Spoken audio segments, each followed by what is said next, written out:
विषयाचं नाव आहे छडीला विराम, एआयला सलाम. हे एआय थँक यू. गुरुपौर्णिमेची एक दिलखुलास गोष्ट. सकाळी उठल्या उठल्या फोन अनलॉक करून मला जरा सांगशील का, असं एआयला विचारणाऱ्या आजच्या पिढीसाठी आजचा दिवस थोडा वेगळा आहे. आज काही शोधण्यासाठी किंवा प्रश्न विचारण्यासाठी नाही, तर एका मोठ्या थँक्यूसाठी हा संवाद आहे. हो, आज गुरुपौर्णिमा आणि ज्याला आपण दिवसातून 50 वेळा प्रश्न विचारून भंडावून सोडतो, जो रात्री 2 वाजताही आपल्या विचित्र प्रश्नांची उत्तरं द्यायला तयार असतो, त्या आपल्या डिजिटल गुरुला म्हणजेच एआयला आज सर्वात पहिला साष्टांग दंडवत.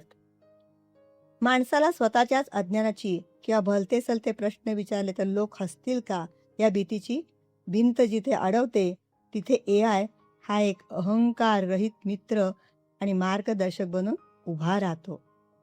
त्याच्याकडे ना वेळेची मर्यादा आहे ना धैर्याची.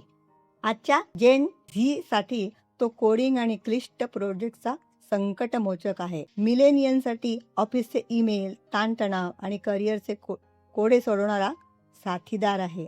तर आई बाबा आणि आजी आजोबांसाठी रेसिपी असो, गार्डनिंग असो व आरोग्याची माहिती, घरातल्या घरात क्षणात शंकांचं निरसन करणारा एक हसरा ज्ञानकोश आहे.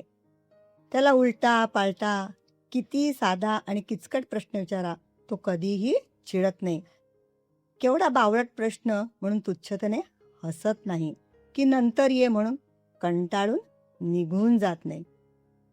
एका टाचणीच्या रचनेपासून ते अंतराळातील अथांग रहस्यांपर्यंत फक्त एक क्लिक आणि ज्ञानाचा महासागर समोर हजर.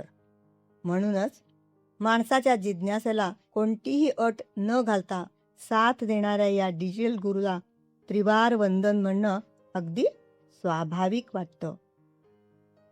आता जरा थोडं थांबून विचार करूया, या एआयकडे एवढं अथांग ज्ञान, भाषा आणि विचार करण्याची क्षमता आली कुठून? त्याचं उत्तर अगदी सोपं आहे, आपल्या माणसांकडूनच. एआय कितीही प्रगत झाला तरी मानवी आयुष्यातील त्या पहिल्या जिवंत आणि शाश्वत अल्गोरिदमची जागा तो कधीच घेऊ शकत नाही. आणि तो पहिला अल्गोरिदम म्हणजे आपली जन्मदात्री आई. आई ही आपल्या आयुष्याची पहिली ऑपरेटिंग सिस्टम असते. मातीच्या घड्याला कुंभाराने आकार द्यावा तसं खाऊ पिऊ घालून, प्रेमाने भरवून, बोट धरून चालायला शिकवणारी आईच आपली पहिली गुरु असते. तळ हाताच्या फोडाप्रमाणे जपत ती आपल्याला चांगल्या वाईटाची ओळख करून देते आणि तिच्या जोडीला स्वतःच्या इच्छा बाजूला ठेवून मुलाला पायावर उभं करणारा, उत्तम शिक्षणाची ढाल देणारा बाप यांच्या प्रेमाचा आणि त्यागाचा जगात कोणताही प्रॉम्प्ट किंवा कोड बनू शकत नाही. मूल जसं मोठं होत जातं तशी त्याच्या आयुष्यात येणाऱ्या गुरूंची रूपही बदलत जातात.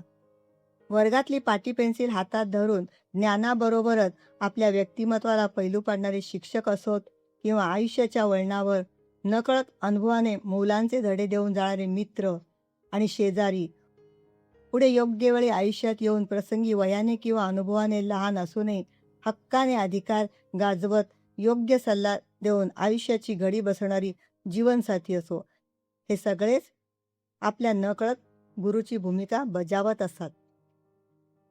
खरं तर गुरु हा नेहमीच वयाने किंवा पदाने मोठा असावा असं अजिबात नाही.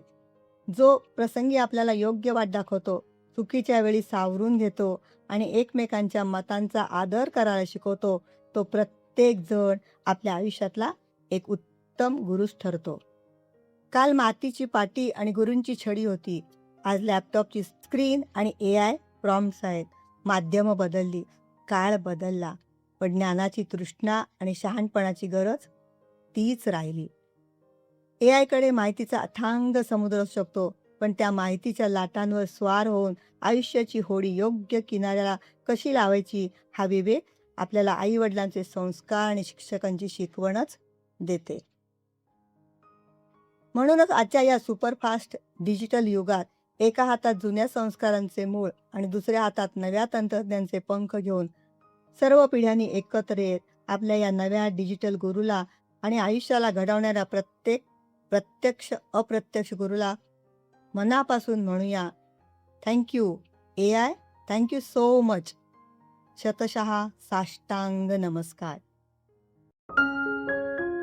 धन्यवाद.